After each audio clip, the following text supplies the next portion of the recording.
Feels good. It feels good to see the ball go through the net. But I think, every game, regardless, you're making shots, you're not, it feels really, really good to have your teammates behind you, and I definitely feel that every day. And oh, man, I haven't played point guard. I was telling the girls I haven't played point guard maybe since college, and so that was different. But I think I don't know, it brings out the vulnerable side of me. That the crowd was behind us today.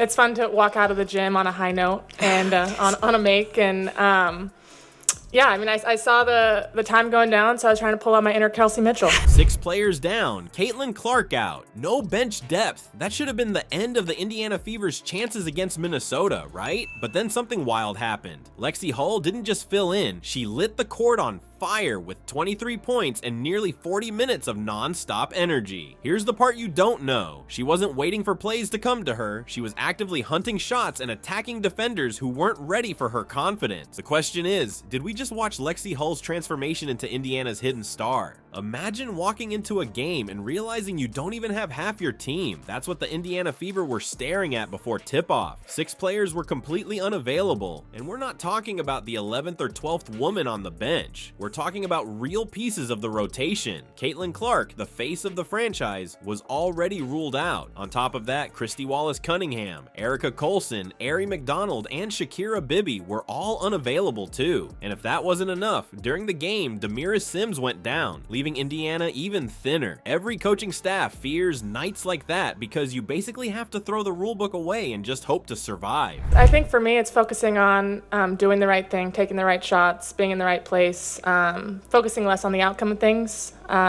Missed shots happen.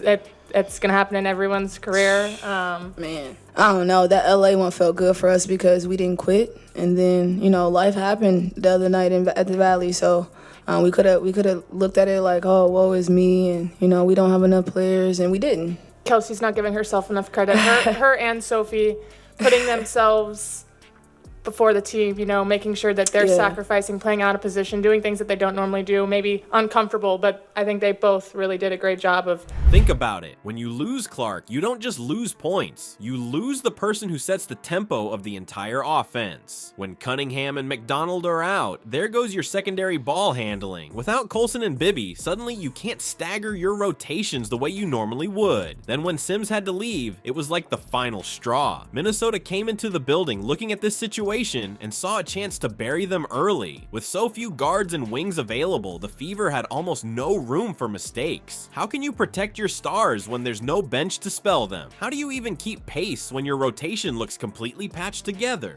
The lineup problems were glaring right away. Normally, you can rotate 2 or 3 guards through, keep them rested and running. Indiana didn't have that option. Kelsey Mitchell had to carry huge minutes as the only proven scoring guard. Aaliyah Boston, who's already the team's anchor inside, had to be leaned on even more heavily just to give them some kind of stability. And to fill the holes, the team literally turned to Shea Petty, who had just joined. She wasn't supposed to make any impact yet, but Indiana didn't have the luxury of easing her in. They just threw her right onto the floor because they needed a body. That's how desperate things got. You could feel the pressure in the game itself. Every trip down the court felt like it could be a turning point. Usually, if you miss a few shots, you sub someone in for fresh energy. But here, there wasn't anyone left to come in. Players were logging heavy minutes, battling fatigue, and knew they couldn't sit down for long. That kind of energy drains you, not just physically, but mentally too. Minnesota sensed it. The Lynx pushed pace, pressured ball handlers, and attacked mismatches because they knew Indiana couldn't rotate defenders the way they usually would. The equation was simple: wear them down, take the open shots, and break their rhythm. But this is the part that set the stage for something unexpected. Normally, when a team is missing this many players, especially the superstar, the system crumbles. It turns into survival, and the team hopes the clock runs faster. But sometimes, that same chaos opens a door. When the normal hierarchy is gone, somebody else has to rise. Kelsey Mitchell and Aaliyah Boston were obvious candidates. Everyone expected them to step up, but nobody had their eyes locked in on Lexie Hull. She's been known more for defense and hustle play plays than being the main scorer. On this night though, that shift in the game's balance made her chance. And that's why her performance hit so much harder than just a box score showing 23 points. It wasn't only that she scored, it was the fact that she came through when Indiana had nothing left to lean on. When the team was stretched thin, she became the one steady flame in a game that was supposed to swallow them whole. And here's the twist. It wasn't just that Hull showed up, it was how she took control that caught everyone completely off guard. Lexie Hull didn't wait around for the game to come to her. From the opening minutes, you could see she was hunting shots like she wanted to be the #1 option. That in itself was shocking because anybody who's watched her knows she's usually the player filling in gaps, playing scrappy defense, hitting the occasional jumper, and doing the little things that don't always show up in the box score. On this night though, all of that flipped. The way she carried herself on the court made it feel like she had been preparing for this exact moment. Normally, when you talk about Indiana, all the praise goes to Caitlin Clark running the show or to Kelsey Mitchell lighting teams up from the perimeter.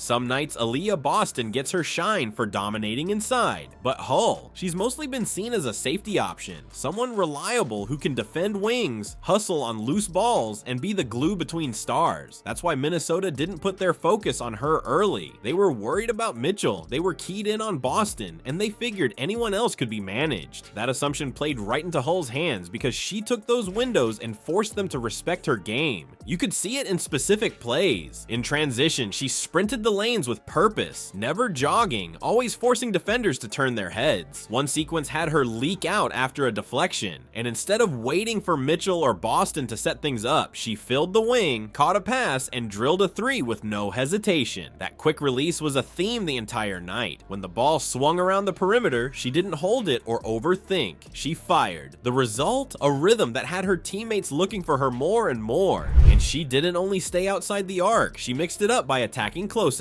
There were drives where defenders came rushing in, expecting her to keep passing, but she cut hard into the paint and finished through contact. That balance made her tough to guard, because once defenders pressed up to stop the threes, she blew right by them. You add it all together, 23 points, hitting 9 of 16 shots, and dropping 4 threes on 7 attempts. And suddenly, this wasn't the role player anymore, this was a scorer who knew exactly what she wanted to do. After the game, Hull explained that she was just reading the defense and reacting. When she saw an opening, she didn't hesitate. Instead of being passive like she sometimes has in the past, she made a choice to stay aggressive. That mentality showed up in her minutes too. Almost 37 minutes of playing time is a trust signal. Coaches don't hand that out unless you're steady for them. She looked like she could have gone even longer if Indiana needed it, because she played with a calm rhythm that didn't burn out. Now here's the wild part. Indiana had a rough third quarter. The one stretch where Minnesota completely took control. Most of the Fever struggled to answer, and you could see the fatigue wearing them down. But through all of that, Hull kept scoring. Even when the team hit those lulls, she never faded. That's rare for someone who's used to being a supporting piece. It's easy to disappear when the energy drops, but instead, she was the one still giving them a spark. Lexie Hull's 23-point night wasn't just about keeping Indiana competitive. It showed that when injuries pile up, this team has pieces ready to step into bigger roles. That's the part Minnesota didn't see coming, and that's the part that might change the way the Fever are viewed moving forward. So here's the real question. If Hull keeps playing with this kind of confidence, does Indiana suddenly look deeper than anyone thought once Caitlin Clark comes back? Because if Hull adds scoring to her defense, this might be the game where her career shifts from role player to difference maker.